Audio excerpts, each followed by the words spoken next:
Let's talk Tanya for the 9th of Cheshvan. So in yesterday's Tanya, we explained how because we are in Golus today, we're in exile. And in exile, our primary work in order to bring Mashiach is the elevation of the sparks that are hidden within everything in this world. Everything in this world is a divine spark covered up by a shell, a husk of unholiness. And that's one of the reasons why we're studying Torah, specifically Nigla, the revealed part of Torah, because when we study about a certain physical object, that also elevates that object. Today, the Alter Rebbe is going to take it a step further, a step higher, you might say, and that is that to a certain degree, not only is it that the objects in this world exist in a state of exile, there's this Golus HaShechina, the exile of the Shechina, the sparks that's within all the physical objects, but there's actually also a certain degree of Golus HaShechina, of exile of the sparks, also within Torah, and more specifically within the revealed part of Torah.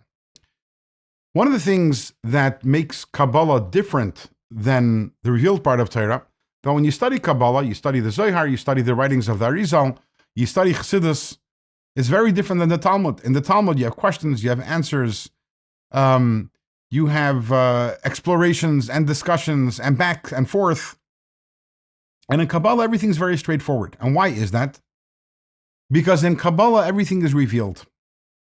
Whenever you have a question, when there is something you don't understand, when you don't understand how something is applied in a certain instance, all of these is because the divine wisdom within Torah is somewhat being hidden.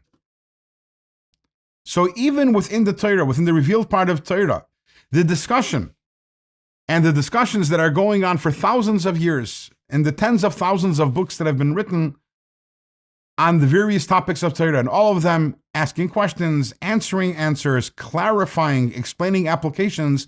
Every single time one of these happens, every single time someone innovates in Torah and comes up with an innovative idea, an innovative answer, innovative application, you're actually also elevating the sparks within Torah. And once again, that's another reason why in exile today, we're so preoccupied with the study of the revealed part of Torah.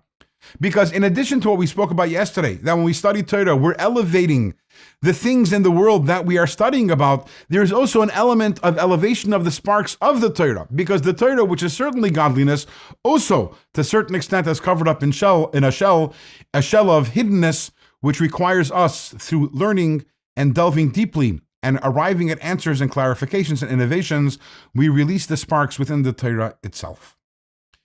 Now, this sounds pretty incredible. We're studying Torah, we're releasing and releasing the sparks within Torah through coming up with innovative understandings of Torah. Is that something we all can do? Or is that something which only a privileged select, the greatest Torah scholars can do? The answer to that will be forthcoming, God willing, in tomorrow's Tanya.